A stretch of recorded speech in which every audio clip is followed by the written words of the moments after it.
This is Penpoint, your source for the latest news.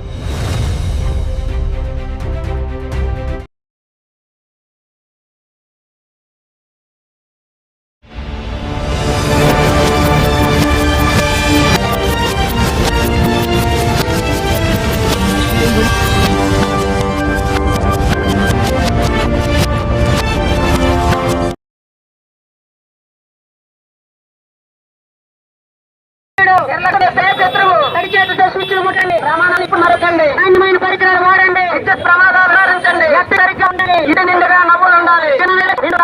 విద్యుత్ తో జాగ్రత్త. ప్రాణానికి భద్రత. కరెంటు మన మిత్రుడు. నిర్లక్ష్యం చేస్తే శత్రువు. కరెంటు మన మిత్రుడు. నిర్లక్ష్యం చేస్తే శత్రువు. అడిచేతితో స్విచ్లు ముట్టకండి. ప్రమాణాలను ఎప్పుడు మరొకండి. నాణ్యమైన పరికరాలు వాడండి. విద్యుత్ ప్రమాదాలు నివారించండి. సరిగ్గా ఉండాలి. ఇంటి నిండుగా నవ్వులు ఉండాలి. చిన్న నిర్లక్ష్యం.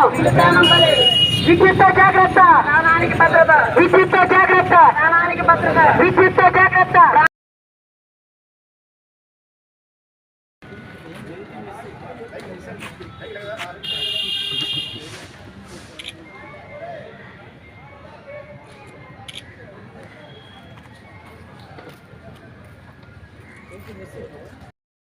వాటి విషయంలో కూడా వర్షాలు పడినప్పుడు వాటి దగ్గరికి వెళ్ళడం, అవి ముట్టుకోవడం కూడా చేయకూడదు. అవన్నీ కూడా మన ఎలక్ట్రికల్ డిపార్ట్మెంట్ తెలియజేసినప్పుడు చాలా వరకు షిఫ్టింగ్ చేశారు. ఇంకా అక్కడక్కడ ఉన్నాయి. వాటి విషయంలో కూడా పలు జాగ్రత్తతో ప్రజలందరూ ఉంటూ సురక్షితంగా ఉండాలని కోరుకుంటూ ఈ ర్యాలీ విషయంలో చాలా ఇలా నిర్వహించడం చాలా సంతోషం. దాని విషయంలో మీరు అందరూ పార్టిసిపేట్ చేశారు. అలాగే పాత్రికేయ మిత్రులు, మన పురపాలక సంఘ ఎంప్లాయీస్, అలాగే ఏపీఈపీడీసీ ఎంప్లాయీస్ అందరూ కూడా దీంట్లో సహకరించినందుకు వారందరికీ ధన్యవాదాలు తెలియజేసుకుంటూ వస్తున్నాయి. వాటి విషయంలో కూడా వర్షాలు పడినప్పుడు వాటి దగ్గరికి వెళ్ళడం, అవి ముట్టుకోవడం కూడా చేయకూడదు. అవన్నీ కూడా మన ఎలక్ట్రికల్ డిపార్ట్మెంట్ తెలియజేసినప్పుడు చాలా వరకు షిఫ్టింగ్ చేశారు. ఇంకా అక్కడక్కడ ఉన్నాయి. వాటి విషయంలో కూడా పలు జాగ్రత్తతో ప్రజలందరూ ఉంటూ సురక్షితంగా ఉండాలని కోరుకుంటూ ఈ ర్యాలీ విషయంలో చాలా ఇలా నిర్వహించడం చాలా సంతోషం. దాని విషయంలో మీరు అందరూ పార్టిసిపేట్ చేశారు. అలాగే పాత్రికేయ మిత్రులు, మన పురపాలక సంఘ ఎంప్లాయీస్, అలాగే ఏపీఈపీడీసీ ఎంప్లాయీస్ అందరూ కూడా దీంట్లో సహకరించినందుకు వారందరికీ ధన్యవాదాలు తెలియజేసుకుంటూ అందరికీ నమస్కారం అండి. నేను ఎలక్ట్రికల్ రామనాయుడు నా పేరు. ఈరోజు మా విద్యుత్ సిబ్బంది అంతా ప్రజలకి విద్యుత్ ప్రమాదాలు జరగకుండా అవగాహన ర్యాలీ చేసాము.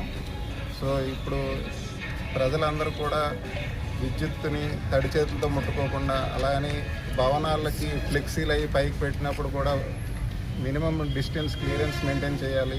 అలాగే ఇళ్ల మీద ఉన్న విద్యుత్ తీగలు కూడా షిఫ్టింగ్ ఛార్జెస్ కట్టి అవి దూరంగా ఉంటే మనకి ప్రాణం అనేది చాలా విలువైంది. ఆ ప్రాణాన్ని ఎవరు తిరిగి తీసుకురాలేము. సో భవన నిర్మాణ కార్మికులు కూడా ఇనుప చువ్వలు అవి పట్టుకెళ్ళినప్పుడు లైన్ చూసుకోకుండా తగులుతున్నాయి. దానివల్ల వాళ్ళ ప్రాణాలు పోతున్నాయి. అందరూ కూడా భద్రత పాటించి, ఇప్పుడు మన స్లోగన్లో కూడా విద్యుత్ అనేది చిన్న నిర్లక్ష్యం చేసినా పెద్ద ప్రమాదం జరుగుతుంది. సో అందరూ కూడా విద్యుత్, అలాగే పొలాల్లో కూడా పామ్ ఆయిల్ తోటలు అవి కట్ చేసినప్పుడు మా ఎలక్ట్రికల్ సిబ్బందికి చెప్పకుండా ఎవరు కూడా వాళ్ళ దగ్గర ఎల్సీ తీసుకొని చేయాలి. సో ఇవన్నీ పాటిస్తారని ప్రజలకు కోరుకుంటూ అందరూ సురక్షితంగా విద్యుత్ ప్రమాదాలు జరగకుండా ఉండాలని కోరుకుంటున్నాం. Thank you.